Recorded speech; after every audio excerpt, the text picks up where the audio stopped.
Vamos entender então mais sobre o que foi esse papel e os desafios, daqui para frente. Em nossos estúdios aqui em São Paulo, o Renato de Almeida Vieira e Silva, especialista em realeza britânica. Renato, boa noite, muito bem-vindo à CNN Brasil. Boa noite, Mona Lisa, e a todos os telespectadores da CNN. Muito obrigada pela sua presença. O Lorival participa comigo do papo. Vamos lá, Renato. Estamos olhando ainda para todos os elementos desse legado, 7 décadas, é algo tão grandioso que é impossível uma edição de um jornal ser eficiente o suficiente para traduzir isso. Mas depois dessa introdução tão coerente do Lorival, eu fiquei pensando os desafios do rei Charles III, então agora. Porque se a gente pensa numa antítese em relação à simpatia, à aceitação, seria o príncipe, por tudo que aconteceu. Se a gente pensar também no desafio dele ali como representante maior da monarquia britânica. Qual é, na sua visão, nesse momento, o nível de expectativa correto para a gente olhar, então, para o reinado de Charles III? Bom, podemos a princípio dizer que ele não será exatamente um rei tão carismático quanto foi a mãe, até por uma questão de personalidade e jeito de ser. Mas ele teve um aprendizado muito longo, nós estamos falando de uma espera que hoje ele está com 73 anos, então ele está na fila, vamos dizer assim, esperando esse acontecimento até poder tomar posse nessa posição. Mas Charles tem também o seu lado próprio, o seu lado pessoal. Já há algumas correntes que dizem que ele será um rei reformador. Reformador no sentido de dar uma modernidade à realeza, lembrando que Elizabeth II, por ser muito longeva, ela atravessa 2 séculos, do século XX para o século XXI. Então ela pega todo aquele processo da descolonização, a independência de vários países, a junção dentro de uma comunidade de nações, e entra no século XXI. Profundamente midiática. A rainha estava em todas as mídias, literalmente. E isso é o histórico da monarquia britânica desde o casamento, desde a coroação de Elizabeth II. A única coisa que mudou foi, vamos dizer, no momento estava focado no cinema, depois tivemos a participação mais da televisão, depois tivemos, vamos dizer, outros meios de comunicação, e hoje os eventos reais são reproduzidos no mundo inteiro com audiências fabulosas, Então, o Charles deverá ter 2 características que eu considero muito importantes. A primeira, de respeito, é que ele é um ativista ambiental. Sem dúvida. Então, essa pauta deverá entrar, mesmo com a discrição que rege, vamos dizer, as atitudes do membro tão importante da realeza, mas um rei ou uma rainha tem 3 incumbências principais. Ele escuta, ele aconselha e ele recomenda. Então, e pode até fazer algum tipo de colocação para influenciar o primeiro-ministro no seu estilo de governar. Mas isso nunca vem ao público, por quê? Porque são aquelas famosas audiências que toda quarta-feira a rainha já tinha, e agora passa a ter o primeiro-ministro junto com o príncipe Charles. Uma outra questão é quando Charles tem uma visão um pouco mais simples da realeza, menos pomposa. Então, isso provavelmente vai se traduzir em algo menos ritualizado, mais próximo do dia a dia das pessoas. E, de certa forma, uma coerente, inclusive com gastos ou qualquer tipo de, vamos dizer, interpretação de luxúria, vamos dizer assim, que possa traduzir. Vamos lembrar que há correntes no Reino Unido que gostariam que terminasse a monarquia.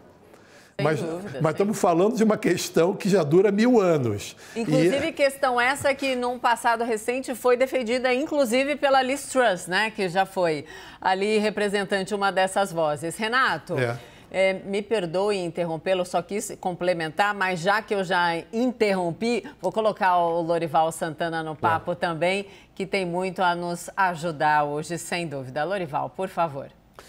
Renato, você falava da atualização da monarquia, que perdeu uma oportunidade de ter uma atualização com a saída do Harry e da Meghan Markle formalmente da família real, porque a Meghan Markle não é uma pessoa branca e nem sequer britânica, por sinal, mas mais importante que isso, não é branca, e o Reino Unido hoje é um país super diverso, né? Então, esse papel da rainha, do rei, de representar o britânico fica um pouco prejudicado quando toda a família e todo mundo que está ao redor é branco, né? No entanto, eles não conseguiram manter ali a Meghan Markle na família. Você acha que é possível uma reaproximação, agora que é o pai do Harry que está no trono? Você acha que isso seria interessante para a monarquia?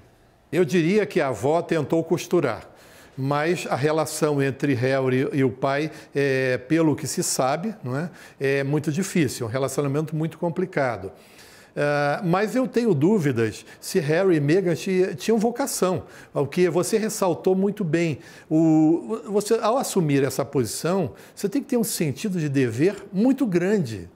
Eu diria que é um fardo, por um lado, por outro lado, é um papel simbólico extremamente importante para uma estrutura monárquica, para um país que tem quase 80% de aceitação da monarquia e que também representa, vamos dizer, a exposição do país para o mundo. E é isso que a monarquia vem fazendo. Elizabeth II se tornou realmente a grande parceira do Ministério das Relações Exteriores. Número de viagens, vamos dizer, e eventos que participou pelo mundo afora. Agora, eu tenho dúvidas se Harry e Meghan representariam essa renovação, se a gente olhar apenas pelo recorte da juventude, mas tenho dúvidas se teriam vocação. E isso é melhor representado por William, seu irmão, que aparece inclusive aí na imagem, né? E, vamos dizer, se parece mais adequado, ele parece mais entrosado, ele tem mais compartilhamento com aquilo que é a representação de um papel tão importante dentro de um regime monárquico.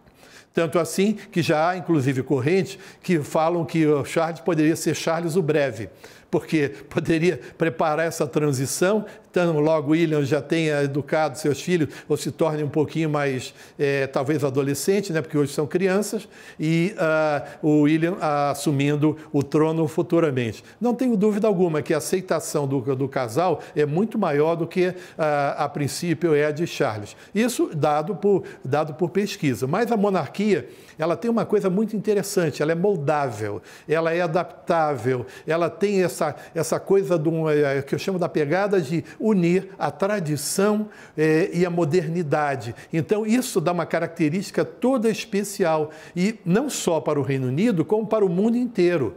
Não há nada igual à monarquia britânica em todas as monarquias existentes no mundo.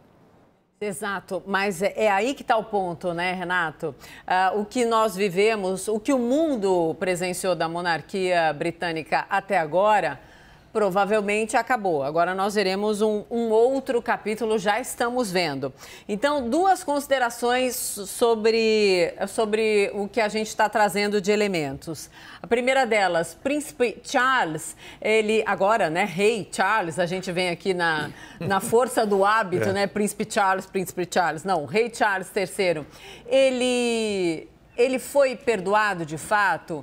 Ele tem musculatura de representação para, de fato, trazer o impacto que a monarquia precisa continuar tendo para o mundo? E segundo, a sombra de Diana, com tudo que aconteceu, os desgastes, tudo isso é um capítulo superado, olhando também do casamento de Charles, né, 2005 para cá com Camilla Parker. Eu gostaria de te ouvir sobre o que de fato foi página virada e o que de fato pode ser algo surpreendente, independentemente do reinado de Charles ser breve ou não. Já podemos ver que eu diria que houve um processo, né, que durou anos. Semana passada, completaram 25 anos da morte da princesa Diana. Sim. Só que no momento da morte da princesa Diana, o casal já estava separado. E é lógico que Diana ganhou vida própria. Ela é defensora de causas, tinha uma importância muito grande para determinadas organizações sociais. Então, ela conseguiu realmente ter uma projeção fabulosa, a ponto de ter sido intitulado naquela época como a princesa do povo. Isso, de certa forma, ofuscou, porque era quase algo paralelo. Você tinha a Diana e a rainha. Tamanha exposição, né, que ambas tiveram e Diana, infelizmente, morrendo mais cedo e, vamos dizer, esse impacto da morte e, vamos dizer, de possíveis situações de traição, etc., inclusive seriados que foram produzidos em torno da vida do casal. Então, isso virou um enredo de novela. E esses nós foram, eu acredito, habilmente, vamos dizer, eliminados ao longo do tempo, pelo fator tempo, 25 anos, o fato de ter unido a própria Camila ao Charles representou a vitória do amor, porque, afinal de contas, eles tinham uma afinidade. Sim. Anterior, inclusive, ao casamento, mas por questões de Estado, vamos dizer, arranjos familiares, etc. Vamos dizer, tanto Diana quanto Charles entraram, vamos dizer, dentro de um casamento que realmente não foi bem sucedido. No entanto, resultaram que William e Harry, que são herdeiros e fazem parte dessa dinastia. Então, eu acredito que entre os mais jovens, isso já está absolutamente assimilado. Entre os mais velhos, talvez ainda não, talvez por uma visão um pouquinho mais conservadora. Mas quem não casa e não separa hoje em dia? Então, a família real representa, na verdade, a vida das pessoas. E por isso que tem um apelo assim tão forte.